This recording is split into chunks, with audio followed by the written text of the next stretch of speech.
नमस्कार प्यारे बच्चों, कैसे हैं आप सभी का स्वागत है आर्ट अकेडमी के चैनल पर। आज हम बात करने जा रहे हैं BHDC 131, जिसका विषय है हिंदी साहित्य का इतिहास। आज हम केवल उन्हीं प्रश्नों का अध्ययन करने जा रहे हैं जो प्रश्न आपकी परीक्षा में 100% आएंगे और इनको करने के बाद अब आप अवश्य ही पास हो जाएंगे। तो चलिए शुरू करते हैं।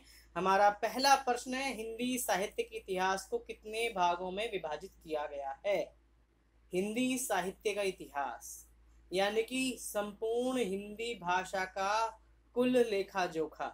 इतिहास का सामान्य अर्थ है बीती हुई घटनाओं का क्रमबद्ध अध्ययन। जिस प्रकार से मानव के इतिहास की गणना और उसकी व्याख्या की जाती है, ठीक उसी प्रकार से भाषा के विद्वान भी भाषा के इतिहास का उदय, उसका विकास और उसकी सभी चीजों को परखते और हमारे लिए भाषा के इतिहास का निर्माण करते हैं। ठीक यही क्रम हिंदी भाषा में हुआ है। हिंदी भाषा का विकास सबसे पहले संस्कृत, संस्कृत से पाली, पाली से प्राकृत, प्राकृत से अपभ्रंश, तब कहीं जाकर हिंदी भाषा अपने नाम पे आती है, अपने विशिष्ट रूप को स्थापित करती है। इस पर हम कह सकते हैं कि हिंदी भाषा का विकास एक क्रमबद्ध श्रेणी में हुआ। सबसे पहले संस्कृत, संस्कृत से पाली, पाली से प्राकृत, प्राकृत से अपभ्रंश और अपभ्रंश से हमारी आज की आधुनिक हिंदी का विकास हुआ। हिंदी साहित्य में इतिहास लेखन की शुरुआत 19वीं शताब्दी से मानी जाती है। हालांकि इससे पहले भी बहुत से लेखकों ने हिंदी साहित्य का इतिहास लिखने का प्रयास किया गया था, परंतु वो कोई विशेष नहीं था। इनमें कुछ मुख्य नाम हैं: Garcin de Tassy, Shiv Singh Sengar, Sir George Grierson और मिश्र बंधु और आचार्य रामचंद्र शुक्ल। सबसे ज्यादा मानक इतिहास आचार्य रामचंद्र शुक्ल का माना जाता है। उन्होंने बहुत ही क्रमबद्ध तरीके से हिंदी साहित्य के इतिहास को रचने का प्रयास किया है। अब उन जितने भी विद्यार्थी हिंदी साहित्य का अध्ययन करते हैं या वे सभी जो लोग जो हिंदी भाषा से कहीं ना कहीं जुड़े हुए हैं, हिंदी साहित्य का इतिहास जानने के लिए आचार्य रामचंद्र शुक्ल रचित हिंदी साहित्य के इतिहास का अध्ययन करते हैं। हिंदी साहित्य के इतिहास को विभिन्न मानकों परखते हुए मुख्य रूप से 4 भागों में बांटा गया है। नंबर 1 है आदिकाल। आदिकाल हिंदी साहित्य का सबसे प्रारंभिक काल है। इस काल में कई विशेषताएं थी, जैसे रासो काव्य लिखे गए, वीर काव्य लिखे गए और उसके अलावा इसमें सिद्ध, नाथ, बौद्ध, जैन आदि कवियों की रचनाएं भी शामिल हैं।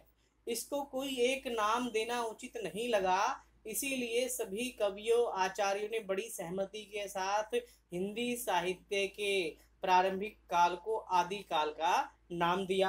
आदि काल की समय सीमा 1000 ईस्वी से लेकर 1350 ईस्वी तक रखी गई है। दूसरा काल है भक्ति काल।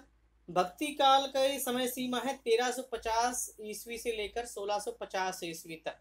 भक्ति काल का शाब्दिक अर्थ है वह काल जब सभी भक्त, सभी कवि, सभी लेखक कहीं ना कहीं ईश्वर के प्रति अपनी रचनाओं को समर्पित कर रहे थे। इस काल में जितना भी साहित्य प्राप्त हुआ है, भले वो किसी भी भाषा, किसी भी लोक बोली में रहा हो, वह पूरा का पूरा साहित्य कहीं ना कहीं अधिकांश रूप से ईश्वर के प्रति समर्पित था, भगवान के प्रति समर्पित था। उसमें भगवान की रचनाएं, भगवान की स्तुति इत्यादि की गई थी।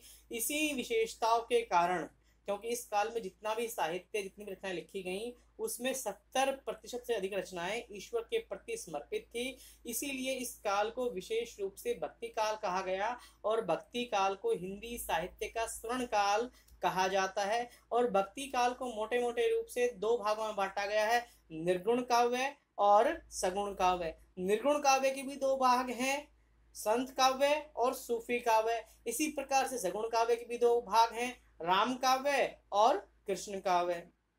हिंदी साहित्य का तीसरा पड़ाव है रीति काल। तो रीति काल शब्द का शाब्दिक अर्थ है विशेष मार्ग या श्रृंगार पर चलना, श्रृंगार को आगे बढ़ाना। इस काल के अधिकांश कवि, अधिकांश शासक कहीं ना कहीं अपनी सेवाएं शासकों को प्रदान कर रहे थे। उन्हें राज्य से आश्रय प्राप्त हो रहा था और इसी राज्य आश्रय के फलस्वरूप वे अपने राजाओं को ऐसी रचनाएं लिख कर देते थे ताकि वे अपनी रानियों को, अपनी पटरानियों को, अपनी प्रेमिकाओं को खुश कर सके।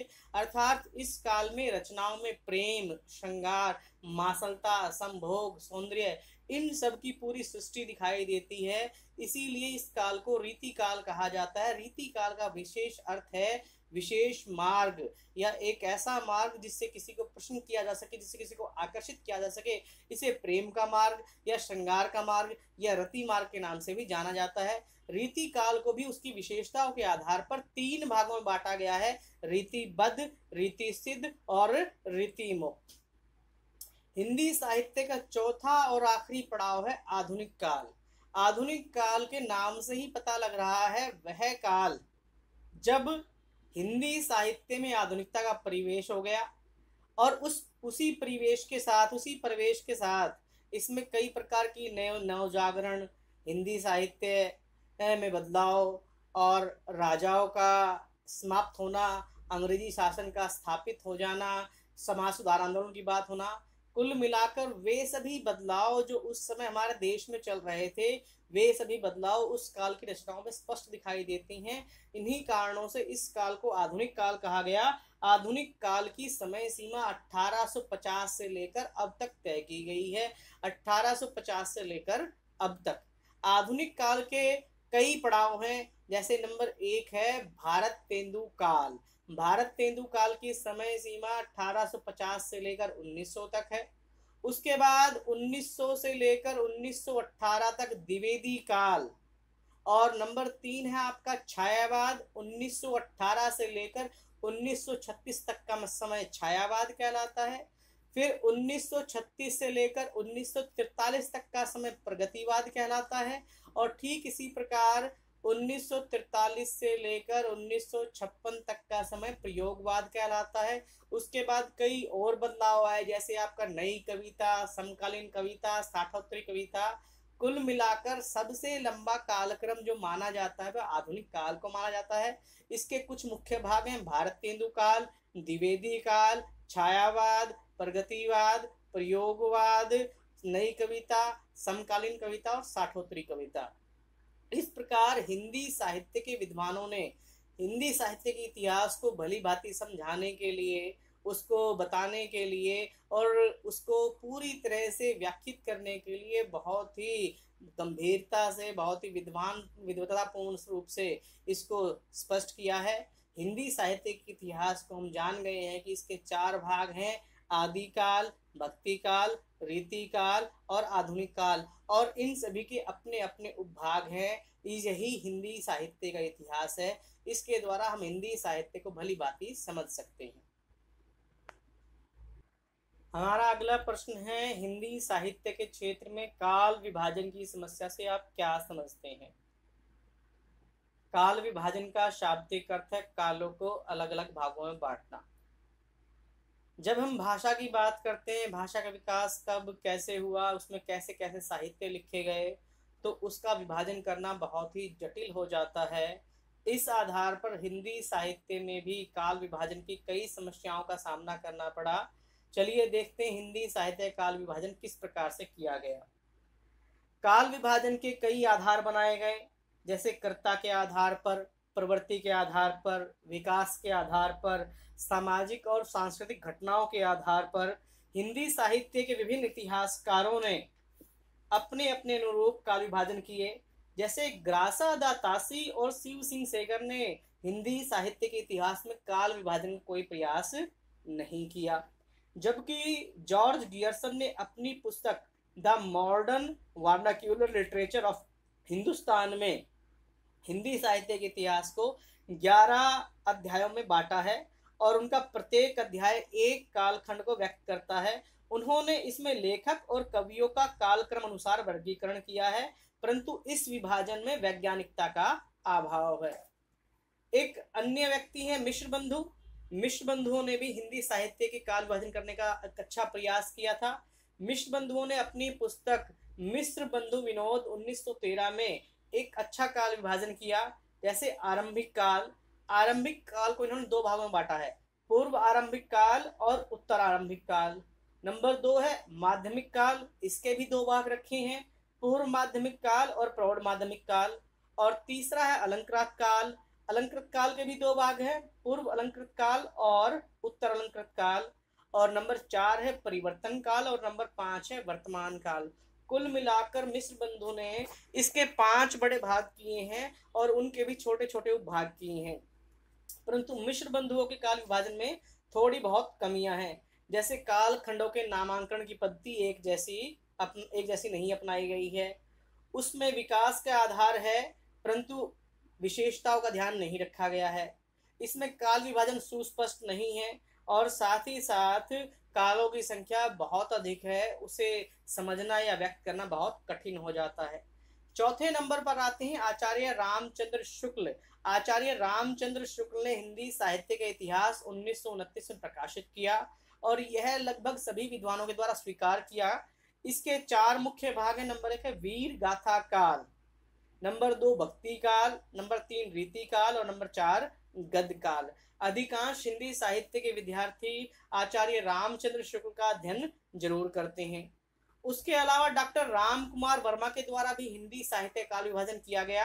डॉक्टर राम कुमार वर्मा ने अपने ग्रंथ हिंदी साहित्य का आलोचनात्मक इतिहास, जो कि 1938 में प्रकाशित हुआ था, उसमें काल विभाजन किया है। संधि काल, चारण काल, भक्ति काल, रीति काल, आधुनिक काल। इस प्रकार अलग अलग व्यक्तियों ने अपने अनुसार काल विभाजन करने का प्रयास किया है। उन्होंने काल विभाजन करने के लिए विशेषताओं को, कलाकृतियों को, रचनाओं को और लेखकों के जन्म और मृत्यु को, इन सभी को आधार बनाने का प्रयास किया, परंतु यह उचित प्रतीत नहीं होता है। सबसे अच्छा काल विभाजन नामकरण के आधार पर ही स्थित है। जैसे कि हिंदी साहित्य के जितने भी इतिहास ग्रंथ हैं, उन सभी का संपूर्ण अध्ययन करने के बाद विभिन्न विद्वानों ने एक सकारात्मक पद्धति अपनाई। उस सकारात्मक पद्धति में हिंदी साहित्य के इतिहास के 4 भाग रखे गए। नंबर 1 आदि काल 1000 से लेकर 1350, भक्ति काल 1350 से लेकर 1650, रीति काल 1650 से 1850, आधुनिक काल 1850 से लेकर अब तक। क्योंकि अलग अलग लेखक अलग अलग विचार रखते हैं, उनकी अपनी अपनी मर्यादाएं हैं, अपनी अपनी विशेषताएं हैं। यही मर्यादा और विशेषताएं उनमें समस्याएं उत्पन्न करती हैं, इसीलिए काल विभाजन करने में समस्याओं का सामना करना पड़ता है, परंतु अब इस समस्या का हल हो चुका है।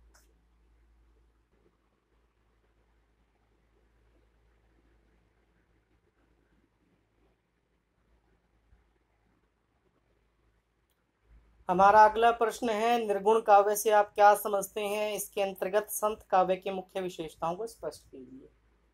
भक्ति काल के 2 मुख्य भाग हैं, निर्गुण काव्य और सगुण काव्य।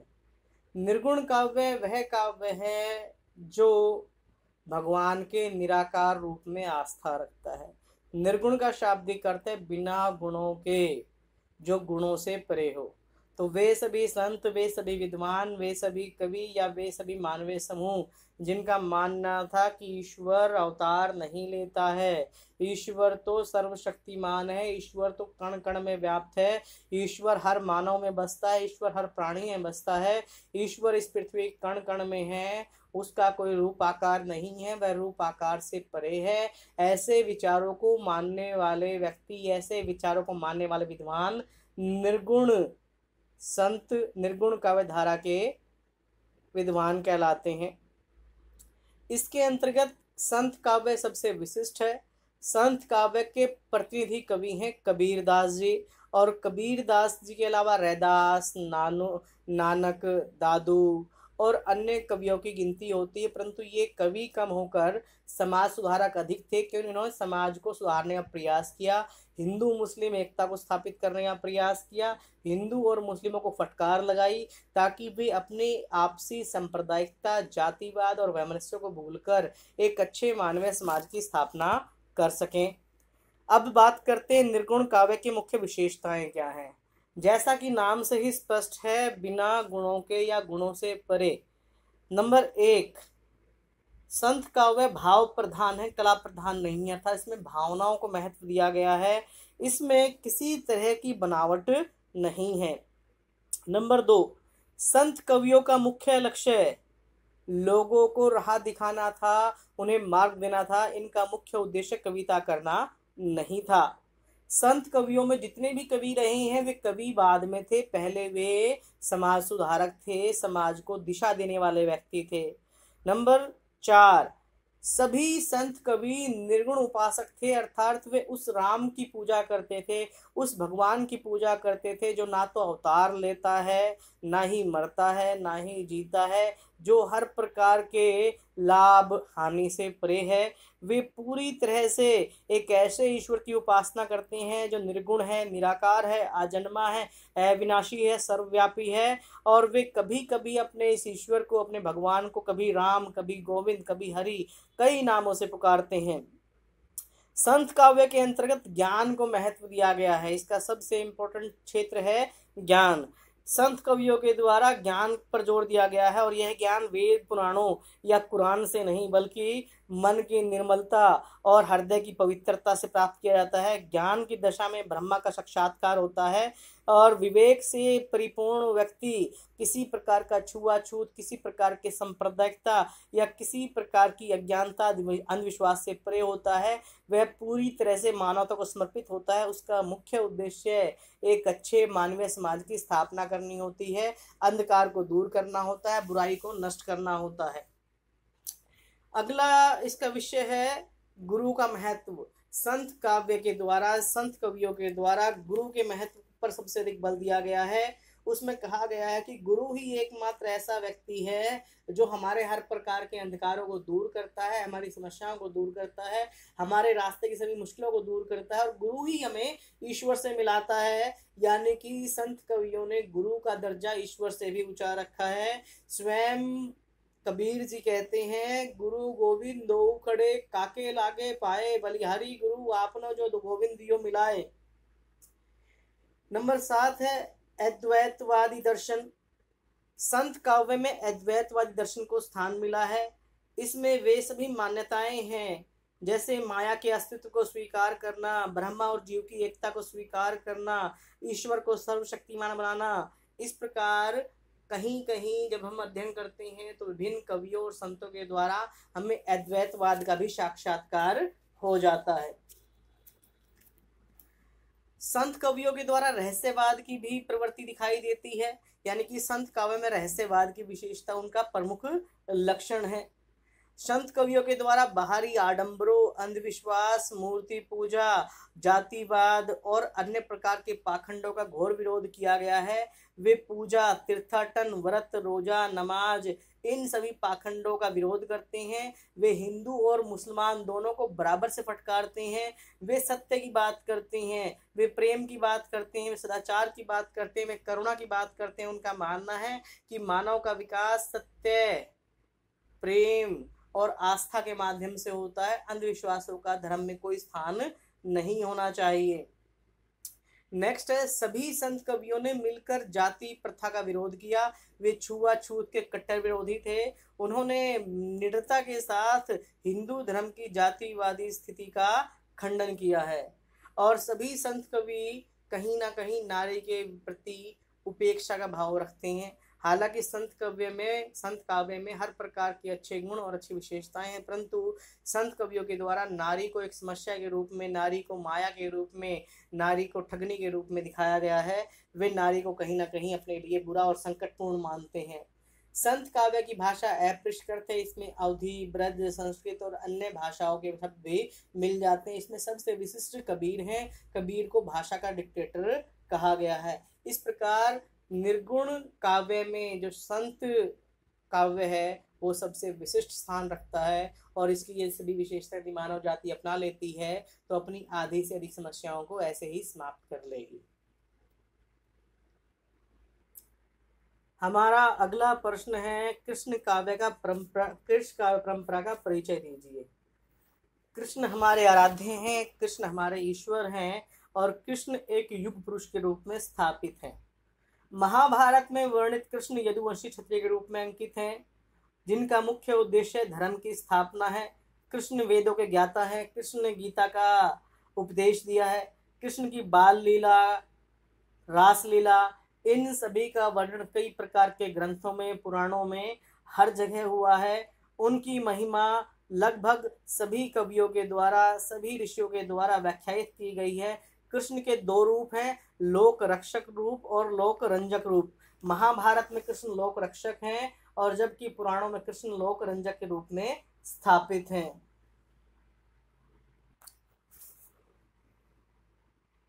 कृष्ण भक्ति के अंतर्गत कृष्ण के विविध संप्रदाय हैं। नंबर 1 वल्लभ संप्रदाय, जिसकी स्थापना वल्लभाचार्य जी ने की। नंबर 2 निम्बार्क संप्रदाय, जिसकी स्थापना निम्बार्काचार्य जी ने की। ये राधा कृष्ण के युगल की मूर्ति की पूजा करते हैं। नंबर 3 राधा वल्लभ संप्रदाय, जिसकी स्थापना हित हरिवंश जी ने की। नंबर 4 हरिदासी संप्रदाय, जिसकी स्थापना स्वामी हरिदास जी ने की, जिसे हम सखी संप्रदाय के नाम से भी जानते हैं। और नंबर 5 है गौड़ीय संप्रदाय। गौड़ीय संप्रदाय की स्थापना चैतन्य महाप्रभु ने की, जिसे हम चैतन्य संप्रदाय के नाम से भी जानते हैं। मध्यकालीन काव्य धारा में कृष्ण काव्य का महत्वपूर्ण स्थान रहा है। भारतीय धर्म साधना में कृष्ण का सबसे विलक्षण रूप रहा है। ये पुराणों में कथाओं के केंद्र हैं। श्री कृष्ण को विष्णु का अवतार माना जाता है और उनके विविध क्रियाकलापों का वर्णन ही भागवत पुराण और महाभारत में किया गया है। महाभारत में योगेश्वर कृष्ण का राजनीति का एक बहुत बड़े योद्धा के रूप में चित्रित है, जबकि भागवत पुराण में श्री कृष्ण रासलीला व बाल लीला के चित्र को प्रस्तुत करते हैं।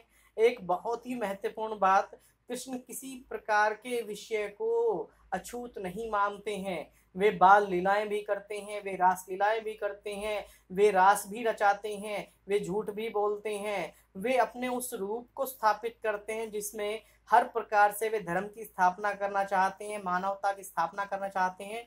कृष्ण भारत के एक विशिष्ट पुरुष हैं जिसने भारत में एक नई स्थिति की स्थापना की, जिसका मुख्य उद्देश्य धर्म की हर प्रकार से रक्षा करना था। हिंदी में कृष्ण काव्य के प्रवर्तन का श्रेय मैथिल कवि कोकिल विद्यापति जी को है, जिन्होंने गीत गोविंद रचकर, विद्यापति की पदावली रचकर राधा कृष्ण की प्रेम लीलाओं को बहुत ही अच्छे ढंग से प्रस्तुत किया। विद्यापति के उपरांत कृष्ण काव्य को सबसे ज्यादा सराहाया गया और इसके बाद ही इनका सर्वाधिक विस्तार हुआ। और इनके सबसे प्रमुख कवि और प्रतिनिधि कवि सूरदास जी हैं, जिन्होंने भागवत पुराण का आधार ग्रहण करके कृष्ण की बाल लीलाओं और प्रेम लीलाओं का चित्रण किया है। उनकी मुख्य रचनाएं हैं सूर सागर, साहित्य लहरी और सूर सरावली की रचना की है। और ऐसा कहा जाता कि सूरदास जी ने 1.25 लाख पदों की रचना की थी, किंतु अब केवल 4-5 हजार पद ही प्राप्त होते हैं। सूरदास के अलावा अष्टशाप के अन्य कवि हैं कुम्मन दास, परमानंद दास, कृष्ण दास, छीत स्वामी, गोविंद स्वामी, चतुर्भुज दास, नंददास। सूरदास के साथ साथ नंददास अष्टशाप के कवियों में महत्वपूर्ण पद के अधिकारी हैं। हम कह सकते हैं कि भारत की जो मध्यकाल की काव्य परंपरा है वो कृष्ण काव्य से भरी हुई है। और कृष्ण काव्य के अंतर्गत अन्य कवियों में नंददास, छीत स्वामी, मीराबाई और अन्य कवि बहुत ही अधिक स्थापित और प्रसिद्ध कवि के रूप में है। कृष्ण काव्य वास्तव में भक्ति साहित्य, आनंद और उल्लास का साहित्य है। इस साहित्य ने जीवन की जड़ता को समाप्त किया है, उसे गतिशील बनाया है और उद्देश्यहीनता को दूर करके उसे जीवन की ओर अग्रसर किया है, जीवन की निरसता को दूर किया है, उसमें सुषमा और सौंदर्य का प्रसार किया है। कृष्ण भक्ति साहित्य ने सैकड़ों वर्षों तक अपने भक्तों को मुग्ध बनाए रखा, जिसके माध्यम से लोगों की निराशा दूर हुई, उनके अंदर यह विश्वास जगा यदि हम धर्म पर चलते हैं, ईश्वर को मानते हैं, तो हमारी समस्याएं अपने आप समाप्त हो जाएंगी। श्री कृष्ण ने लोगों के अंदर उस विश्वास को पैदा किया जो विश्वास लोगों में ऊर्जा प्रदान करता है। इस प्रकार कृष्ण काव्य परंपरा मध्यकाल में शुरू हुई थी और जो लगातार अब तक चल रही है। हमारा अगला प्रश्न है, राम काव्य परंपरा क्या है, स्पष्ट कीजिए। भक्ति काल में 2 भाग हैं, निर्गुण काव्य और सगुण काव्य। सगुण काव्य परंपरा में भगवान राम सर्वाधिक प्रसिद्ध हैं। भगवान राम भगवान विष्णु के अवतार हैं, जिन्होंने रावण का वध करने के लिए, रावण का विनाश करने के लिए धरती पर अवतार लिया था। उनकी स्थिति को ही हम राम काव्य के नाम से जानते हैं। राम के ऊपर 5000 से अधिक काव्य लिखे गए हैं और इनका संपूर्ण जीवन हमारा आदर्श है। राम की संपूर्ण कथा ही राम के काव्य का आधार है, राम काव्य परंपरा का आधार है। प्रमाणों से यह भी सिद्ध होता है कि सबसे पहली कथा रामायण है, जिसके रचयिता आदि कवि वाल्मीकि हैं, और यह रामायण बुद्ध के जन्म से पहले की रचना है। इस प्रकार यह सिद्ध हो जाता है कि भगवान श्री राम बुद्ध से पहले के नायक हैं। राम काव्य परंपरा में तुलसीदास जी का नाम सबसे ऊपर आता है, और तुलसीदास जी को ही राम काव्य का प्रतिनिधि कवि कहा जाता है। भगवान श्री राम इतने अधिक प्रसिद्ध नहीं होते यदि तुलसीदास जी के द्वारा रामचरितमानस की स्थापना या रचना नहीं की जाती। तुलसीदास जी मध्यकाल के वे कवि हैं जो अकबर के समकालीन थे, और अकबर ने तुलसीदास की रचना की, और इसकी रचना का समय 1631 से लेकर 1631 है, और रामचरितमानस को लिखने में उन्हें 2 वर्ष और 7 महीने का समय लगा। और इसमें राम की संपूर्ण कथा को अवधी भाषा में लिखा गया है, और यही अवधी भाषा उत्तर भारत की जन जन की भाषा है। जिसके बाद राम घर घर पहुँचे, घर घर उनकी मर्यादा पहुंची कि लोगों का जीवन किस प्रकार से होना चाहिए, व्यक्ति का आदर्श कैसा होना चाहिए, एक पिता कैसे हो, एक पत्नी कैसी हो, माता कैसी हो, मित्र कैसे हो, सेवक कैसे हो। अर्थात संपूर्ण रामायण, संपूर्ण रामचरितमानस मर्यादा से परिपूर्ण ऐसा काव्य है जो हमें इस बात की ओर संकेत करता है कि व्यक्ति का चरित्र कैसा होना चाहिए, उसके आदर्श कैसे होने चाहिए, व्यक्ति को क्या नहीं करना चाहिए, क्या करना चाहिए, इन सभी का स्पष्ट संकेत है। इस प्रकार रामचरितमानस या रामायण की कथा एक ऐसी कथा है जो संपूर्ण मानव जाति को दिशा प्रदान करती है, मार्ग प्रदान करती है। हम कह सकते हैं कि राम काव्य परंपरा का एक लंबा इतिहास है, परंतु इसका केंद्र बिंदु गोस्वामी तुलसीदास जी हैं, जिनकी रचना के बाद ही राम काव्य परंपरा को वो आधार मिला जो इससे पहले नहीं था। राम काव्य की मुख्य विशेषताएं निम्न है। नंबर 1, राम का स्वरूप। सभी कवियों के द्वारा राम काव्य परंपरा में कवियों के द्वारा राम के जीवन चरित्र को आधार बनाया गया है, उनके गुणों का बखान किया गया है। नंबर 2, भक्ति का स्वरूप। राम भक्ति शाखा के सभी कवियों ने दास्य भाव की भक्ति की है कि भगवान श्री राम को अपना स्वामी और खुद को उनका सेवक मानते हैं। समन्वयवादी प्रकृति। राम भक्त कवियों की एक अन्य विशेषता है समन्वयवादी। वे अपने समाज में समन्वय की स्थापना करने का प्रयास करते हैं। वे धर्म, जाति, संप्रदाय, भाषा आदि के नाम पर होते संघर्षों से बहुत तंग हो चुके थे। वे चाहते थे समाज ऐसा हो जो आपस में समन्वय के साथ जिए, उसमें सहयोग हो और किसी प्रकार का जाति, धर्म या अन्य आधार पर कोई संघर्ष ना हो। इसकी अन्य विशेषता है मूल्यबोध और युगबोध। राम भक्त कवियों के द्वारा रचना में अपने समय के यथार्थ को व्यक्त किया गया है, और यथार्थ वास्तविकता की ओर संकेत करता है। राम भक्त कवियों के द्वारा नारी के प्रति भी दृष्टिकोण रखा गया है। राम कवियों ने स्थान स्थान पर नारियों को एक विशेष दृष्टिकोण दिया है। वे नारी को देवी के रूप में स्थापित करते हैं, और वे नारी को कंधे से कंधे तक मिलाकर चलने की ओर प्रयास करते हैं। भगवान श्री राम और सीता का आपसी प्रेम या उनका साथ जाना इसी ओर संकेत करता है। इस काल की अन्य विशेषता है प्रबंध रचना की प्रवृत्ति। राम भक्त कवियों के द्वारा प्रबंध काव्य की रचना की गई, यानी कि लंबे और बड़े काव्य।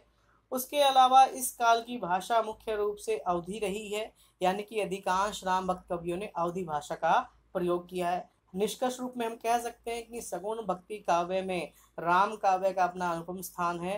राम काव्य की शुरुआत हालांकि आज से 3500 वर्ष पहले ही शुरू हो गई थी, परंतु राम काव्य को प्रसिद्धि मध्यकाल में तुलसीदास जी के द्वारा मिली, परंतु तब से लेकर अब तक राम काव्य अपना लगातार स्थान व्यापक करती जा रही है, अपना विकास लगातार बढ़ाती जा रही है। रीति काल से आप क्या समझते हैं, इसकी मुख्य विशेषताएं क्या हैं? हिंदी साहित्य का तीसरा भाग रीति काल कहलाता है।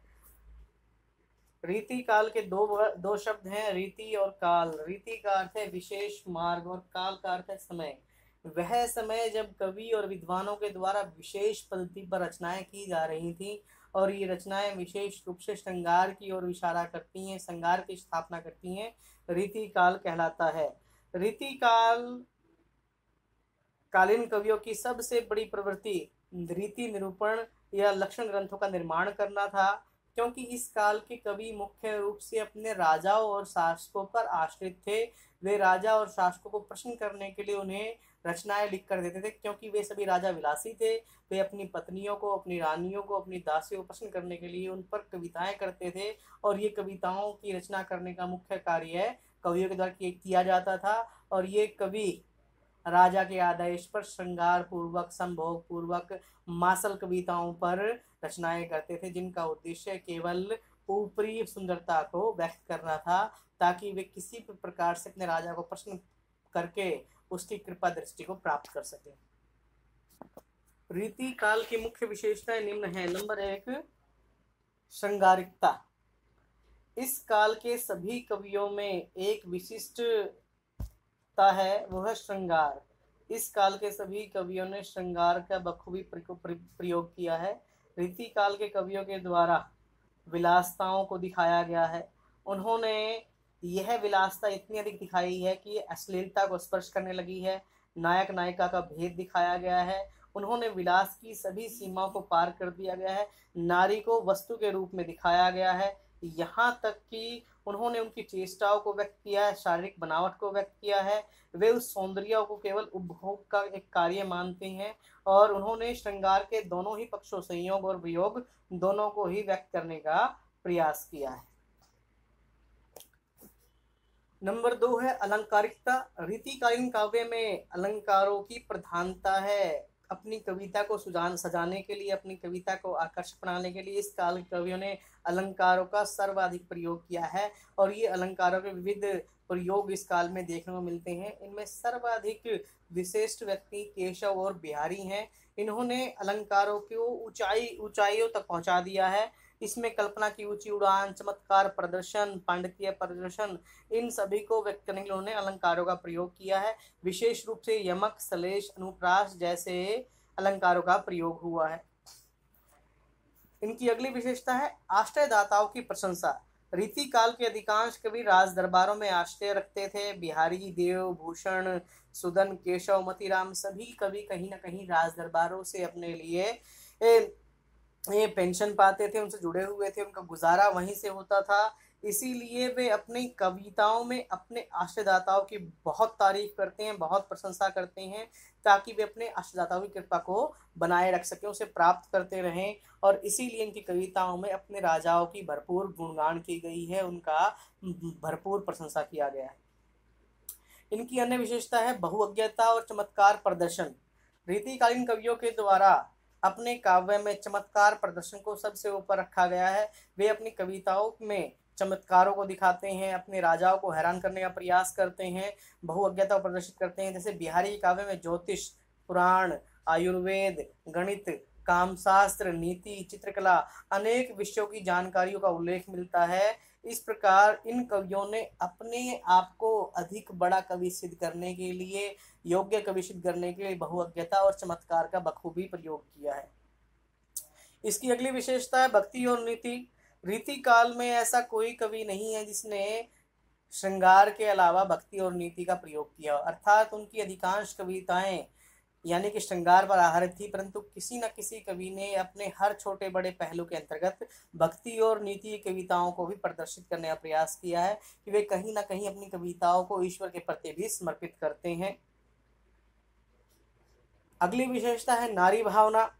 रीति काल के कवियों का केंद्र बिंदु नारी ही रहा है। उन्होंने नायिकाओं को, नारियों को, पत्नियों को, प्रेमिकाओं को उनके पैर के नाखून से लेकर सिर की चोटी तक प्रस्तुत करने का प्रयास किया है। वे नारी के सुंदर से सुंदर रूप को प्रस्तुत करने का प्रयास करते हैं, और उन्होंने विशेष रूप से नारी के नग्न और संभोग रूप को प्रस्तुत किया है, क्योंकि उनके लिए नारी केवल संभोग की वस्तु थी, नारी केवल सौंदर्य की वस्तु थी। इस प्रकार रीतिकालीन कवियों के द्वारा नारी के हर रूप का बखान किया गया, और ये रूप विशेष रूप से संभोगपूर्ण था, श्रृंगारपूर्ण था।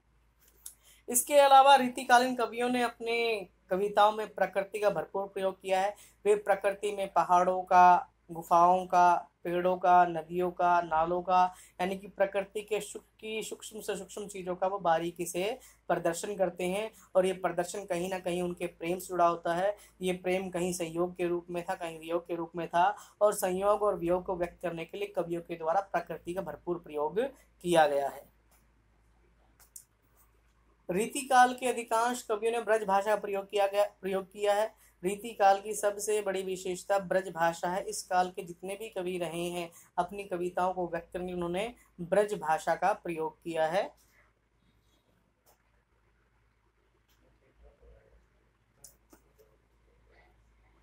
इस प्रकार रीतिकाल वह काल है जब कवियों के द्वारा श्रृंगार को, अलंकार को, सौंदर्य को अपनी कविताओं में स्थान दिया गया और इनका मुख्य कारण था कि अपने राजाओं के यहाँ आश्रयदाता के रूप में स्थापित थे। और इसी काल को कई भागों में बांटा गया है जिसकी चर्चा हम करने जा रहे हैं।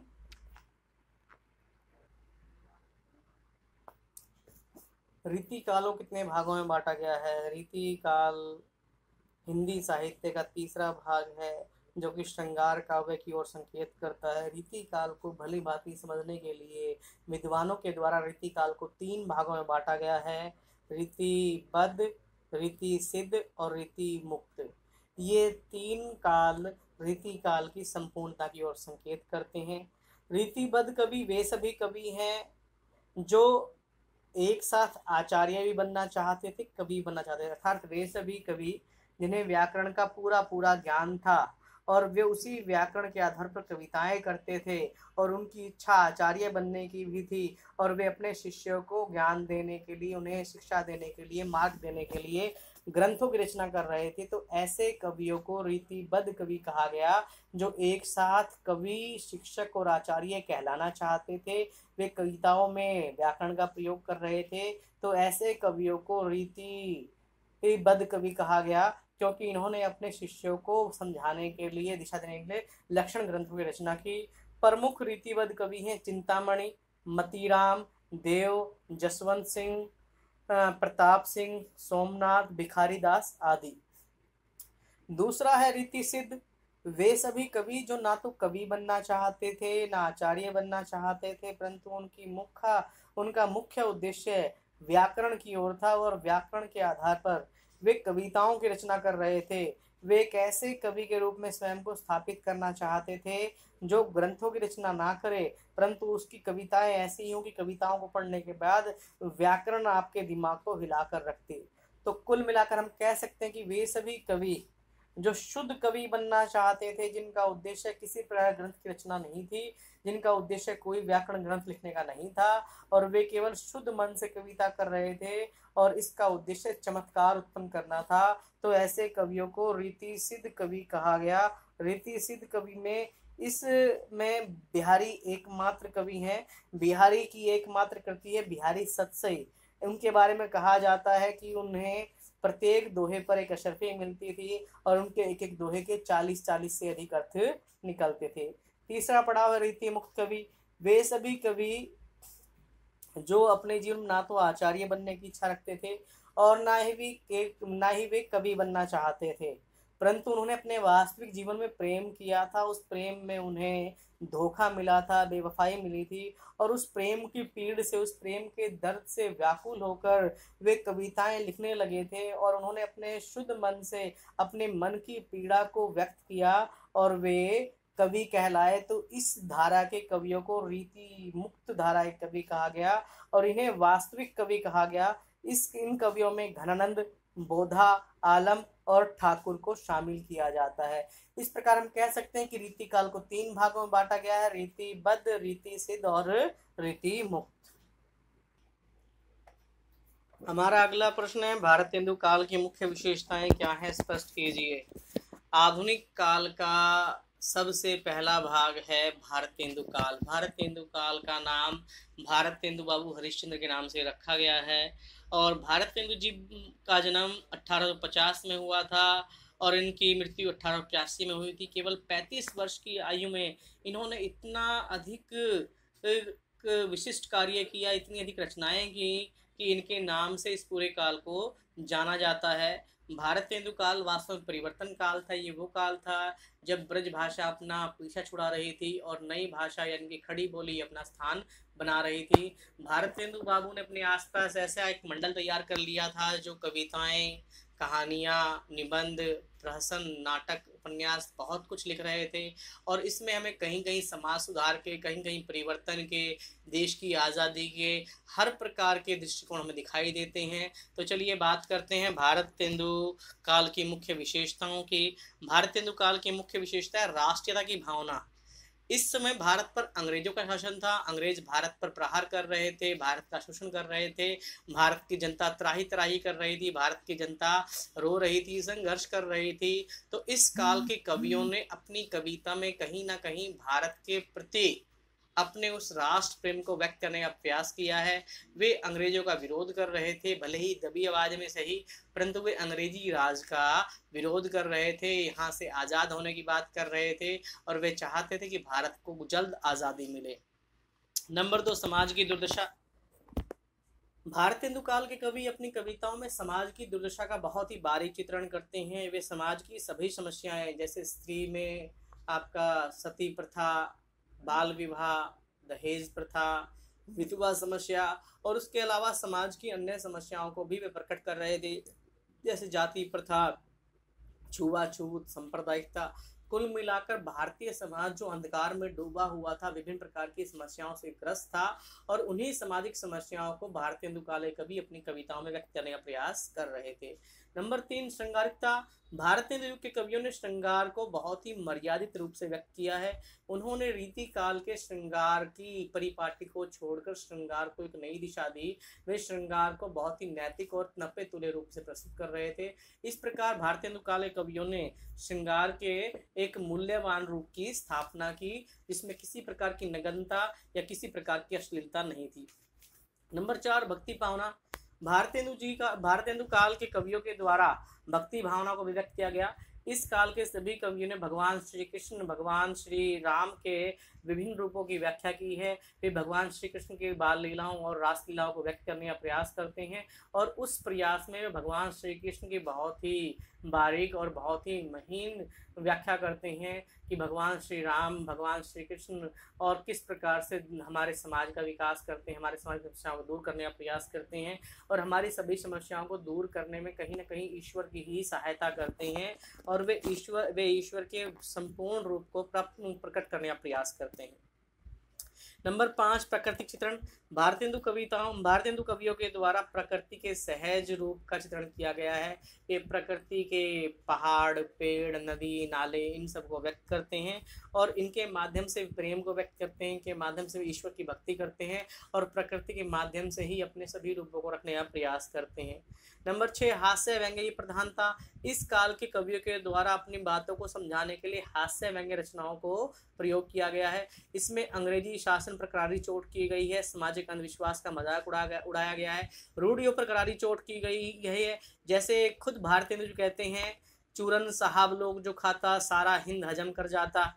जैसे शराब के ऊपर एक व्यंग्य किया है, मुंह जब लागे तब ना ही छूटे, जाति मान धन सब कुछ लूटे, पागल करे मोही करे खराब, क्यों सखी साजन नहीं शराब। कुल मिलाकर हम कह सकते हैं कि भारतेंदु काल अपने आप में विशिष्ट काल है जो समाज की वास्तविकताओं को प्रकट कर रहा था। उसके अलावा भारतेंदु काल की एक मुख्य विशेषता है ब्रज भाषा का प्रयोग। अब ब्रज भाषा केवल कविताओं में प्रयोग की जा रही थी, खड़ी बोली का प्रवेश हो गया था और उपन्यास, कहानियाँ, प्रबंध और प्रहसन, नाटक, निबंध इत्यादि लिखने के लिए अब ब्रज भाषा के स्थान पर खड़ी बोली हिंदी का प्रयोग होने लगा था और यह इस काल की सबसे बड़ी विशेषता। हम कह सकते हैं कि भारतेंदु काल एक ऐसा काल है जो रीति काल से अपने आप को छुड़ाकर आधुनिक काल में प्रवेश करने का प्रयास कर रहा था। इसलिए इस काल में रीति काल के भी कुछ अंश दिखाई देते हैं, परंतु भारतेंदु काल की विशेषताएं अपने आप में विशिष्ट हैं जो इस युग की वास्तविकताओं को व्यक्त करती हैं। हमारा अगला प्रश्न है, द्विवेदी काल से आप क्या समझते हैं, इसकी मुख्य विशेषताएं क्या हैं? आधुनिक काल का दूसरा पड़ाव है द्विवेदी काल। द्विवेदी युग का नामकरण आचार्य महावीर प्रसाद द्विवेदी के नाम से हुआ है। उन्होंने सरस्वती पत्रिका में रहकर हिंदी जगत की महान सेवा की। वे 1903 में सरस्वती पत्रिका के संपादक बने और उन्होंने इसके माध्यम से हिंदी साहित्य को बहुत ही परिष्कृत करने का प्रयास किया उन्होंने इस पत्रिका के माध्यम से कवियों को नायिका भेद छोड़कर विविध विषयों पर कविता लिखने की प्रेरणा दी और काव्य भाषा के रूप में ब्रज भाषा को छोड़कर हिंदी भाषा यानी कि खड़ी भाषा लिखने का सुझाव दिया। उन्होंने गद और पद दोनों की भाषा एक करने पर बल दिया। द्विवेदी जी ने कवि कर्तव्य से निबंध के द्वारा कवियों को उनके कर्तव्य का बोध कराया, उन्हें दिशा निर्देश दिए, उन्हें समझाया कि उन्हें क्या करना है, जिससे नवीनता का समावेश हुआ और भारत के जितने हिंदी साहित्य कवि हैं वे वास्तव में उन कविताओं को छोड़कर, जिनमें केवल श्रृंगार और संभोग था, उन्हें छोड़कर वास्तविक कविताओं को प्राप्त कर सके। इन्हीं कारणों से उन्होंने भाषा परिष्कार पर बल दिया और यही कारण है कि द्विवेदी काल को द्विवेदी काल के नाम से जाना जाता है। द्विवेदी काल की मुख्य विशेषताएं निम्न हैं। नंबर 1, राष्ट्रता की भावना। इस समय सभी कवियों के द्वारा देश प्रेम, अतीत, गौरव और स्वाभिमान इन सब को अभिव्यक्त किया गया, क्योंकि इसका एक बड़ा कारण था इस समय हमारा देश भारत अंग्रेजों का गुलाम था और भारतीय लगातार संघर्ष कर रहे थे देश को आज़ाद कराने में। तो इस काल के कवियों ने देश की आज़ादी के संघर्ष को अपनी कविताओं में बखूबी व्यक्त किया है। नंबर 2 है इतिवृत्तात्मकता। इस काल के कवियों के द्वारा प्रबंध रचना की प्रवृत्ति पाई जाती है। इस काल में खंड काव्य और महाकाव्य अधिक लिखे गए, मुक्तक रचनाओं की प्रवृत्ति कम है। प्रिय, प्रवास और साकेत इसी युग में लिखे गए हैं। इस प्रकार इस युग की एक अन्य विशेषता है इतिवृत्तात्मकता। नंबर 3 है नैतिकता और आदर्शवाद। इस काल के कवियों ने श्रृंगार भावना का विरोध किया और नैतिक मूल्यों को स्थापित करने का प्रयास किया। द्विवेदी युग में आदर्श को स्थापित करने का प्रयास किया गया ताकि लोगों को समझाया जा सके कि जीवन क्या है, जीवन का महत्व क्या है और हमें क्या करना है, किस प्रकार से करना है। इस प्रकार इस काल के कवियों ने कविताओं को श्रृंगार से निकालकर नैतिकता और आदर्श से जोड़ने का प्रयास किया। नंबर 4 है प्राकृतिक चित्रण। इस काल के कवियों के द्वारा अपनी आज़ादी, नैतिकता इन सभी को बताने के लिए प्रकृति का भरपूर प्रयोग किया गया। प्रकृति के माध्यम से लोगों को संदेश देने का प्रयास किया गया और प्रकृति के सभी रूप जैसे पेड़, पहाड़, प्रकृति, नाले, समुद्र, झील, तालाब, सुबह शाम सभी के सौंदर्य को कविताओं के माध्यम से प्रकट करने का प्रयास किया गया। नंबर 5 है सामाजिक समस्याओं का चित्रण। न केवल देश अंग्रेजों का गुलाम था बल्कि देश में कई प्रकार की अंधविश्वास, कई प्रकार की सामाजिक समस्याएं थी। इस काल के कवियों ने छुआछूत, दहेज प्रथा, बाल विवाह, नारियों की दयनीय स्थिति और हर प्रकार के जो आडंबर थे उनको दूर करने का प्रयास किया, उनके ऊपर करारी चोट की। नंबर 6 अनुदित रचनाएं। इस काल में मौलिक रचनाओं के साथ साथ अनुदित रचनाएं भी लिखी गईं। विशेष रूप से संस्कृत, बंगला और अंग्रेजी भाषाओं के श्रेष्ठ रचनाओं को अनुवाद करने का प्रयास किया गया, उनका अनुवाद किया गया। नंबर 7 है काव्य रूपों की विविधता। इस काल में एक और तो महाकाव्य लिखे गए, दूसरी ओर खंड काव्य लिखे गए और वहीं काव्यों में विशेष रूप से प्रबंध काव्यों की भी झलक दिखाई पड़ती है। इस प्रकार हमारे द्विवेदी काल में खंड काव्य यानी कि बड़े बड़े काव्यों को रचने की प्रवृत्ति मिलती है और कहीं कहीं हमें कुछ कवियों के द्वारा प्रगति मुक्तकों को भी लिखने का प्रयास किया गया है। नंबर 8 काव्य भाषा के रूप में खड़ी बोली की स्थापना। आचार्य महावीर प्रसाद द्विवेदी जी के प्रयासों से अब खड़ी बोली गद्य और पद दोनों में ही स्थापित हो गई। ब्रज भाषा को अपना स्थान छोड़ना पड़ा, यानी कि ब्रज भाषा में अब कविताएं बंद हो गई या जो लिखी जा रही थी वो बहुत कम लिखी जा रही थी। मूलतः अधिकांश कवियों ने खड़ी बोली को ही भाषा के रूप में अपना लिया। हम कह सकते हैं कि हिंदी कविता को प्राचीन रूढ़िवाद से मुक्त करने में द्विवेदी काल का एक बहुत बड़ा योगदान है। हालांकि आधुनिक काल की शुरुआत भारतेंदु काल से मानी जाती है, परंतु आधुनिक काल की सही शुरुआत द्विवेदी काल से ही मानी जाती है। आचार्य महावीर प्रसाद द्विवेदी के प्रयासों से हिंदी साहित्य को नया मार्ग प्राप्त हुआ। कहानी से आप क्या समझते हैं? हिंदी कहानियों कितने भागों में विभाजित किया गया है? कहानी का शाब्दिक अर्थ है जिसे कहा जा सके। कहानी को कथा, गल्प, स्टोरी और अन्य भी कई नामों से जाना जाता है। हिंदी गद्य विधाओं में कहानी सबसे सशक्त विधा बनकर विकसित हुई है और कहानी के सर्वाधिक पाठक हैं। यही कारण है कि पत्र पत्रिकाओं में कहानियों की मांग सबसे ज़्यादा है। आज भारत में हिंदी कहानी ने सबसे ज़्यादा प्रगति की है और हिंदी कहानियाँ सर्वाधिक लिखी जाती हैं। हिंदी कहानियों की विकास यात्रा का आरंभ 1900 से माना जाता है, क्योंकि इससे पहले हिंदी में कहानी जैसी किसी विधा का सूत्रपात नहीं हुआ था। हिंदी की जहाँ तक पहली कहानी का प्रश्न है, उसमें कई कहानियों के नाम लिए जाते हैं, जैसे रानी केत की कहानी जिसके लेखक है मुंशी इंसा अल्लाह खां, राजा भोज का सपना, शिव प्रसाद सितारे हिंद, इंदुमती, किशोरी लाल गोस्वामी, दुलाई वाली जिसे लिखा था बंग महिला ने, एक टोकरी भर मिट्टी जिसे लिखा था माधवराव स्प्रे ने, और 11 वर्ष का समय जिसे लिखा था आचार्य रामचंद्र शुक्ल ने। विभिन्न लोगों के द्वारा अलग अलग कहानियों को हिंदी की पहली कहानी माना जाता है, परंतु उसके बावजूद इस विवाद में ना पड़ते हम कह सकते हैं कि हिंदी कहानी का प्रारंभ 19वीं शताब्दी से प्रारंभ हुआ था। और हिंदी कहानी के विकास को समझने के लिए सबसे मुख्य बिंदु प्रेमचंद है। प्रेमचंद जी को केंद्र बिंदु मानते हुए हिंदी कहानी को 4 भागों में बांटा गया है। नंबर 1 प्रेमचंद पूर्व हिंदी कहानी, नंबर 2 प्रेमचंद युगीन हिंदी कहानी, नंबर 3 प्रेमचंद उत्तर हिंदी कहानी और नई कहानी। प्रेमचंद पूर्व हिंदी कहानी का समय 1900 से लेकर 1915 का माना जाता है। यह हिंदी कहानी का प्रारंभिक काल था। इस काल में कुछ कहानियां लिखी गई, जैसे मन की चंचलता जिसके लेखक हैं लाला भगवान दीन, प्लेग की चुड़ैल जिसके लेखक हैं वृंदावन लाल वर्मा, राखी बंद बाई और नकली किला इसके लेखक हैं विशंभर नाथ शर्मा। इस काल की कहानियों का मुख्य उद्देश्य लोगों का मनोरंजन करना था और इसमें हर प्रकार की कल्पना का समावेश था, और ये कहानियां मुख्य रूप से किसी राजा, नायक, योद्धा इत्यादि केंद्र में रखकर लिखी गई थी। दूसरा युग है प्रेमचंद युगीन हिंदी कहानी। सन 1916 से लेकर 1936 तक का समय प्रेमचंद युगीन हिंदी कहानी का समय कहलाता है। इस समय हिंदी कहानियां एक विशेष रूप को प्राप्त कर रही थी, यानी कि मुंशी प्रेमचंद जी ने हिंदी कहानी को उसके पुराने कलेवर से निकालकर उसमें आम नागरिक, एक किसान, एक गरीब विधवा, एक छोटा बच्चा, यानी कि उन सभी लोगों को एक नायक के रूप में प्रस्तुत किया जिसे कभी कहानी में कोई स्थान प्राप्त नहीं हुआ था। मुंशी प्रेमचंद जी 300 से अधिक कहानियां लिखी। इन्हीं कारण से मुंशी प्रेमचंद जी को कथा सम्राट भी कहा जाता है।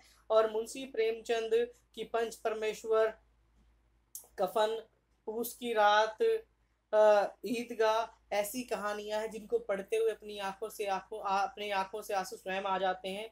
इस प्रकार प्रेमचंद ने कहानियों को राजाओं, नायकों, योद्धाओं, जासूसों इत्यादि से निकालकर आम आदमी में प्रतिष्ठित किया, जिससे कहानियां में एक सच्चाई, एक आदर्श और एक यथार्थ का अनुभव हुआ।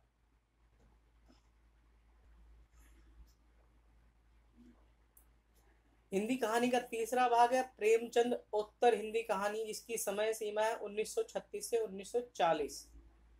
प्रेमचंद उत्तर कहानी किसी एक दिशा की ओर अग्रसर नहीं हुई, बल्कि इस हिंदी कहानी का कई दिशाओं में विकास हुआ और कहानी कई प्रकार के विषयों को प्रकट करने लगी। इसमें सबसे पहले प्रगतिवादी कथाकार जिसमें यशपाल, जिन्होंने मार्क्सवादी चेतना को प्रस्तुत करने का प्रयास किया है। वे वर्ग संघर्ष, शोषण, सामाजिक नैतिक रूढ़ियों पर आक्रोश इत्यादि को व्यक्त करते हैं। उनकी प्रमुख कहानियां हैं वो दुनिया, पिंजरे की उड़ान, फूलों का कुर्ता, तर्क का तूफान और चक्कर क्लब। यशपाल जी ने अपनी कविताओं में कहीं ना कहीं मार्क्सवादी भाव को व्यक्त किया, और यह मार्क्सवादी भाव एक विशिष्ट भाव है जो एक अमीरी और गरीबी के फासले को कम करने पर बल देती है। नंबर 2 पे आते हैं मनोविश्लेषणवादी कहानी लेखक। इनमें अज्ञेय, इलाचंद्र जोशी और जैनेन्द्र के नाम उल्लेखनीय हैं। इन कहानीकारों ने अपनी कहानियों में परिवेश और संघर्ष की कहानियों को घेरा है कि किस प्रकार से व्यक्ति अपने आंतरिक रूप से कई प्रकार की पीड़ाओं से परेशान रहता है, उसे किस प्रकार की समस्याओं का सामना करना पड़ता है। एक मानव अंदर ही अंदर कई प्रकार की उधेड़-बुन में लगा रहता है। इनकी मुख्य कहानियां हैं रोज, खतीन बाबू, पुलिस की सीटी, हजामत का साबुन, कोठरी की बात, गैंगरीन, पठार का धीरज इत्यादि। इन कहानियों में कहीं ना कहीं एक ऐसा मनोविश्लेषण व्यक्त किया गया है जो मानव के अंतर्मन को व्यक्त करने का प्रयास करता है। उसके अलावा भी इस काल में कहानियों को एक दिशा नहीं रही, अलग अलग कहानीकारों ने अलग अलग विषयों को प्रस्तुत करने का प्रयास किया। और कहानी का चौथा पड़ाव, कहानी का चौथा भाग है नई कहानी। नई कहानी का समय 1950 के आसपास माना जाता है। नई कहानी की विकास यात्रा 20वीं शताब्दी के छठे दशक में शुरू हुई। सन 1955 में कहानी पत्रिका का प्रकाशन आरंभ हुआ, जिसमें प्रकाशित होने वाली कहानियां परंपरागत रूप की कहानियों से अलग दिखाई पड़ रही थीं। इनमें कथ्य और तकनीक दोनों ही दृष्टियों से कहानियां अलग थीं। बाद में इन कहानियों को नई कविता के आधार पर नई कहानी कहा जाने लगा। इस कहानी के कई भाग थे, जैसे ग्रामीण अंचल की कहानियां, नगर बोध की कहानियां, यथार्थ बोध की कहानियां, यौन समस्याओं का चित्रण करने वाली कहानियां, व्यंग्य प्रधान कहानियां। कुल मिलाकर ये कहानियां अपनी 3 पड़ाव यानी कि प्रेमचंद पूर्व कहानियां, प्रेमचंद उत्तर कहानियां और प्रेमचंद कालीन कहानियों से पूरी तरह से अलग थीं। इसीलिए इन कहानियों को एक नया नाम दिया गया, इसे नई कहानियों के नाम से जाना जाता है। हमारा अगला प्रश्न है, उपन्यास से आप क्या समझते हैं? उपन्यास को कितने भागों में बांटा गया है? उपन्यास शब्द 2 शब्दों से मिलकर बना है। उपजमा न्यास, उप का अर्थ है छोटा और न्यास का अर्थ निर्मित करना। शब्दों के माध्यम से इस प्रकार के समाज का निर्माण करना कि हम उसमें अपने संपूर्ण समाज को देख सकें, उपन्यास कहलाता है। उपन्यास को बड़ी कथा, महाकथा आदि के नाम से जाना जाता है। इसे अंग्रेजी में नोवेल भी कहा जाता है। नोवेल का अर्थ है नया सा। उपन्यास एक भारतीय विधा नहीं है। भारत में अंग्रेजों का शासन था। 17वीं 18वीं शताब्दी में जब औद्योगिक क्रांति आई तो अंग्रेजों ने या यूरोप के लोगों ने बड़ी बड़ी यात्राएं शुरू की। उनको लंबी लंबी समुद्र यात्राएं करनी पड़ती थी। उन समुद्र यात्राओं में समय काटने के लिए वहाँ के लेखकों ने बड़ी कहानियों का लिखना प्रारंभ किया। ये बड़ी कहानियाँ ही नोवेल कहलाई, उपन्यास कहलाई। सबसे पहले अंग्रेज भारत में आए थे और सबसे पहले अंग्रेज भारत के कलकत्ता में आए थे, तो सबसे पहले कलकत्ता में उपन्यासों को लिखना शुरू हुआ और भारत में सबसे पहले बांग्ला भाषा में उपन्यास लिखे गए। उसके बाद धीरे धीरे हिंदी उपन्यासों का चलन शुरू हुआ। उपन्यास कुल मिलाकर वे बड़ी कथाएं हैं जिनमें एक साथ बहुत सारे पात्र होते हैं। इनमें कुछ विशेष पात्र होते हैं जिन्हें मुख्य पात्र कहते हैं और असंख्य सहयोगी या गौण पात्र होते हैं। और यहाँ पर कई कहानियाँ मुख्य कथा के साथ साथ चलती है। कथा को पढ़ते हुए महसूस होता है कि हम एक साथ उन कहानियों को जी रहे हैं, हम उनके ही पात्र हैं। कुल मिलाकर उपन्यास एक बड़ी कथा है जिसमें बहुत सारे पात्र होते हैं और कई कथाएं होती हैं। इनको पढ़ते हुए महसूस होता है कि हम किसी एक समाज में विचरण कर रहे हैं और ये सभी छोटी छोटी अलग अलग कहानियां मिलकर एक बड़े कथा को जन्म देती हैं। इसको ही उपन्यास या नोवेल कहा जाता है। हिंदी साहित्य में उपन्यास को 3 भागों में बांटा गया है। नंबर 1 प्रेमचंद पूर्व उपन्यास, नंबर 2 प्रेमचंद कालीन उपन्यास और नंबर 3 प्रेमचंद उत्तर उपन्यास। प्रेमचंद पूर्व हिंदी उपन्यास, यह हिंदी उपन्यास का सबसे पहला चरण कहलाता है। यहाँ पर उपन्यास विधा अपना रूप ग्रहण कर रही थी और सबसे पहले हिंदी में सुधारवादी और उपदेशात्मक उपन्यास लिखे गए जिनका मुख्य उद्देश्य केवल मनोरंजन था। श्रद्धाराम फुलोरी, लाला श्रीनिवास दास और इस प्रकार के कई अन्य उपन्यासकार थे जिन्होंने उस समय सामाजिक, ऐतिहासिक, तिलस्मी, जासूसी उपन्यासों की रचना की। इनमें कुछ उपन्यास सर्वाधिक प्रसिद्ध हुए जैसे चंद्रकांता, चंद्रकांता स्तुति, काजल की कोठरी, भूतनाथ, कुसुम कुमारी, नरेंद्र मोहनी, वीरेंद्र वीर इत्यादि। उसके अलावा जासूसी उपन्यास भी इसी श्रेणी में लिखे गए।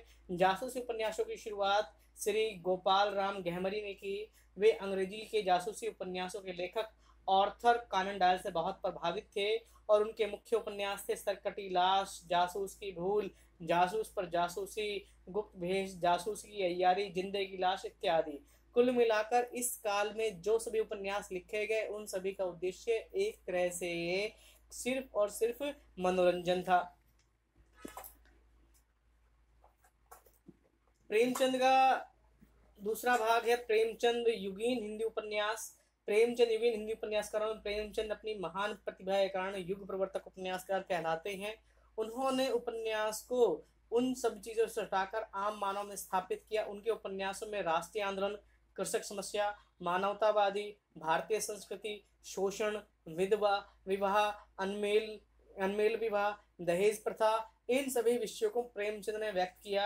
आचार्य महावीर प्रसाद द्विवेदी के अनुसार प्रेमचंद ने हमेशा से ठुकराए गए पददलित और अपमानित समाज को अपने उपन्यास में स्थान दिया, जिसके माध्यम से उनको एक वाणी प्राप्त हुई। प्रेमचंद के मुख्य उपन्यास हैं सेवा सदन, प्रेमाश्रम, रंगभूमि, कायाकल्प, निर्मला, गबन, कर्मभूमि, गोदान और मंगलसूत्र। कुल मिलाकर हम कह सकते हैं कि हिंदी साहित्य के उपन्यासों में दूसरा पड़ाव प्रेमचंद युगीन उपन्यास कहलाता है, और प्रेमचंद ने ही उपन्यासों को उनके मनोरंजन के क्षेत्र से निकालकर समाज में उन सभी मानवों से जोड़ दिया जो इस समाज के अंग हैं। प्रेमचंद ने हिंदी कथा को केवल मनोरंजन का क्षेत्र न मानकर उसे सामाजिक, आर्थिक और दायित्व का क्षेत्र माना, और उन्होंने यथार्थ के साथ साथ आदर्श को भी पिरोकर उसमें प्रस्तुत किया। प्रेमचंद के अलावा इस काल में बहुत से अन्य उपन्यासकार थे, जैसे विशंबरनाथ शर्मा कौशिक, आचार्य चतुर्सेन शास्त्री, प्रताप नारायण श्रीवास्तव, सूर्यकांत त्रिपाठी निराला आदि। इन सब के उपन्यासों में भिखारणी, माँ, वैशाली की नगरवधू, आलमगीर, रक्त की प्यास, अमर अभिलाषा, अपराजिता, चंद हसीनों के खतूत, दिल्ली का दलाल, बुधवा की बेटी, सरकार तुम्हारी आंखों में, फागुन के दिन, दिल्ली का व्यभिचार, और विराटा की पद्मनी, झांसी की रानी, मृगनयनी, टूटे काटे, माधवजी सिंधिया, अप्सरा, अलका, निरुपमा आदि। उपन्यास का तीसरा पड़ाव है प्रेमचंद उत्तर हिंदी उपन्यास। प्रेमचंद के बाद हिंदी उपन्यास किसी एक निश्चित दिशा की ओर नहीं जुड़े, बल्कि इनकी कई शाखाएं, कई धाराएं अलग अलग दिशाओं की ओर प्रवाहित हो गईं। विषय की दृष्टि से इनके बाद के उपन्यास कई भागों में बटे हुए हैं, जैसे मनोविश्लेषणवादी उपन्यास, साम्यवादी या प्रगतिवादी उपन्यास, ऐतिहासिक उपन्यास, आंचलिक उपन्यास, प्रयोगवादी उपन्यास इत्यादि। इसी कालक्रम के आधार पर प्रेमचंद उत्तर उपन्यासों को कई भागों में बांटा गया है, जैसे 1936 से लेकर 1950 तक के उपन्यास, 1950 से लेकर 1960 तक के उपन्यास, 1960 के बाद के उपन्यास। इनमें जैनेन्द्र, इलाचंद्र जोशी, अज्ञे विशिष्ट उपन्यासकार के रूप में स्थापित हैं। जैनेन्द्र का परख, सुनीता और त्यागपत्र। उसके अलावा मनोविश्लेषण उपन्यासकारों में अज्ञे द्वारा रचित शेखर एक जीवनी, नदी के द्वीप, अपने अपने अजनबी आदि महत्वपूर्ण उपन्यास हैं। इसके अलावा इस काल में भगवती चरण वर्मा, अमृतलाल नागर और जयशंकर प्रसाद, अमृतलाल नागर, फणीश्वरनाथ रेणु, श्रीलाल शुक्ल, यशपाल, उषा प्रियवंदा आदि उपन्यासकार विशिष्ट हैं, जिन्होंने अपने उपन्यासों से अलग अलग धाराओं में उपन्यास को एक नई दिशा प्रदान की। अगला प्रश्न है, नाटक से आप क्या समझते हैं? नाटक शब्द नाट्य से बना है। हिंदी में नाटक लिखने की परंपरा की शुरुआत भारतेंदु बाबू हरिश्चंद्र से शुरू हुई है। नाटक शब्द का अर्थ है एक ऐसी विधा जिसको एक साथ देखा, सुना, समझा और महसूस किया जाता है। हिंदी साहित्य में नाटक का विशिष्ट स्थान है। नाटक के अंतर्गत किसी कथा को रंगमंच पर संवादों के द्वारा, अभिनय के द्वारा, पात्रों से के माध्यम से प्रस्तुत किया जाता है। नाटक को अंग्रेजी में प्ले कहा जाता है।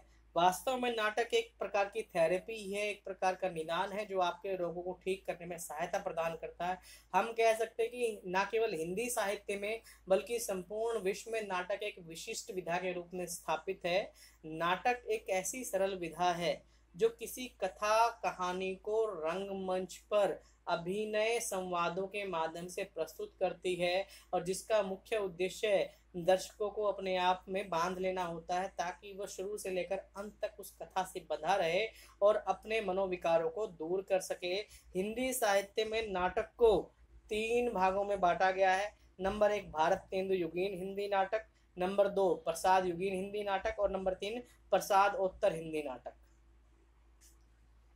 हमारा अगला प्रश्न है, निबंध किसे कहते हैं? निबंध शब्द 2 शब्दों से बना है, नी और बंध। नी का अर्थ निश्चित, बंध का अर्थ बांधना। किसी विषय विशेष को निश्चित शब्द बंधनों में बांधना निबंध कहलाता है। इसे अंग्रेजी में ऐसे या कंपोजिशन के नाम से भी जाना जाता है। हिंदी की अन्य गद्य विधाओं के समान हिंदी निबंध का विकास ही भारतेंदु युग से ही हुआ है। इस काल में भारत में एक नई सामाजिक चेतना का विकास हो रहा था। पढ़े लिखे लोग अपने विचारों को आज़ादी से व्यक्त करने का प्रयास कर रहे थे। अपने विचारों को निजी रूप से इस प्रकार से व्यक्त करना, इसको ही निबंध के नाम से जाना गया। निबंध वास्तव में एक बंधी मधाई रचना है जो किसी व्यक्ति या लेखक के निजी विचारों को व्यक्त करती है, परंतु इसके माध्यम से अपने विचारों से किसी अन्य व्यक्ति को प्रभावित किया जा सकता है। हिंदी निबंध को उसके विकास के आधार पर 4 कालों में बांटा गया है। नंबर 1 भारतेंदु काल 1873 से लेकर 1900 तक। नंबर 2 द्विवेदी काल में 1900 से लेकर 1920 तक। शुक्ल युग 1920 से लेकर 1940। शुक्लोत्तर युग 1940 के बाद। निबंध वास्तव में वे कृतियां हैं जो मन के विकारों को दूर करती हैं, हमें हर प्रकार के विषयों से अवगत कराती हैं, हमें आसपास के जो विचार हैं उनसे अवगत कराती हैं, और ना केवल अवगत कराती हैं बल्कि हमारे विचारों को मजबूती प्रदान करती हैं। प्रमुख निबंधकार हैं भारतेंदु बाबू हरिश्चंद्र। इनके मुख्य निबंध हैं भारतवर्ष की उन्नति कैसे हो सकती है, बादशाह दर्पण, स्वर्ग में विचार सभा। बालकृष्ण भट्ट, इनके मुख्य निबंध हैं जात पात और कौम, भिक्षावर्ती, हिंदुस्तान के रईस, हाकिम और उनकी हिकमत। आचार्य महावीर प्रसाद द्विवेदी, इनके मुख्य निबंध हैं महाकवि, माघ का प्रभात, कालिदास की निरंकुशता, सांची के पुराने स्तूप। सरदार पूरन सिंह, इनके मुख्य निबंध है सच्ची वीरता, आचरण की सभ्यता, पवित्रता, मजदूरी और प्रेम, अमेरिका का मस्त योगी वाल्ट हैमिल्टन। आचार्य रामचंद्र शुक्ल, इनके मुख्य निबंध हैं श्रद्धा, भक्ति, लज्जा और ग्लानि, करुणा, उत्साह, कविता क्या है, साधारणीकरण, लोभ और प्रीति। आचार्य हजारी प्रसाद द्विवेदी के मुख्य निबंध हैं कुटज, शीर्ष के फूल, भारतीय संस्कृति की देन, काव्य कला, कविता का भविष्य। हरिशंकर परसई, इनके मुख्य निबंध हैं इंटरव्यू, डिप्टी कलेक्टर, सदाचार का तबीज, वैष्णव की फिसलन, निंदा रस आदि। कुल मिलाकर हम कह सकते हैं निबंध हिंदी साहित्य की एक स्वतंत्र रचना है जो लेखक के विचारों को एक गुथे हुए रूप में प्रस्तुत करती है। अगला प्रश्न है कबीर। हिंदी साहित्य में भक्ति काल के निर्गुण मार्ग में कबीर सबसे प्रसिद्ध, सबसे महत्वपूर्ण कवि, संत और समाज सुधारक के रूप में स्थापित हैं। कबीर का जन्म वाराणसी के लम्ही नामक ग्राम में हुआ था। इनके बारे में कहा जाता है कि इनका जन्म विधवा की कोख से हुआ था, तो इनकी मां ने इनको त्याग दिया था। तो इनको लहर तारा तालाब के पास एक दंपति नीमा और नीरू नामक दंपति ने प्राप्त किया था और उन्होंने ही इनका पालन पोषण किया था। और कबीर जीवन भर हिंदू मुस्लिम एकता पर बल देते रहे, हिंदू मुस्लिम बुराइयों पर विरोध करते रहे, समाज सुधारने का प्रयास करते रहे। कबीर का एक एक दोहा अपने आप में विशिष्ट है। कबीर के दोहे हैं जैसे पोथी पढ़ जग मुआ, पंडित भया ना कोय, ढाई आकर प्रेम का पढ़े सो पंडित होए। जैसे पाथर पूजे हरि मिले तो मैं पूजू पहाड़, याते वे चाकी भली पीस खाए संसार। काकर पाथर जोड़ी के मस्जिद रही चुनाए, जाचर ऊपर बांग दे क्या बहरा हुआ खुदाए। कुल मिलाकर हम कह सकते हैं कबीर के एक एक दोहे ने इस प्रकार से अपने आप को स्थापित किया है कि हम यदि इन दोहों का अध्ययन करते हैं, अपने मन में उतार लेते हैं, तो हमारे मन के विकार, हमारे मन की बुराइयां स्वतः दूर हो जाएंगी। कबीर अपने आप में एक अध्यापक थे, अपने आप में एक आचार्य थे, जो समाज की बुराइयों को दूर कर, मानव की बुराइयों को दूर कर एक अच्छे और सभ्य समाज की स्थापना का अच्छे और सभ्य समाज को स्थापित करने का प्रयास कर रहे थे। एकांकी किसे कहते हैं? एकांकी का शाब्दिक अर्थ है एक अंक का। एकांकी वास्तव में नाटक की नई विधा है। इससे पहले नाटक बहुत लंबे होते थे जिनको देखने में बड़ा समय लगता था और कई बार नाटक के कई अंक निकल जाते थे। तो दर्शकों का समय बचाने के लिए एक नई विधा के रूप में एकांकी का विकास हुआ।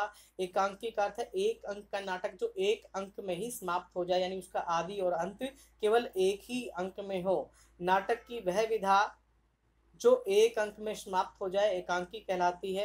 एकांकी में भी किसी कथा या कहानी को रंगमंच पर नायकों के द्वारा अभिनय करते हुए संवादों के द्वारा प्रस्तुत किया जाता है, एकांकी कहलाता है। एकांकी वास्तव में एक विशिष्ट विधा है जो लोगों को लगातार एकटक बांधे रखती है और किसी प्रकार का जो चमत्कार है, किसी प्रकार की जिज्ञासा है, उसको टूटने नहीं देती है।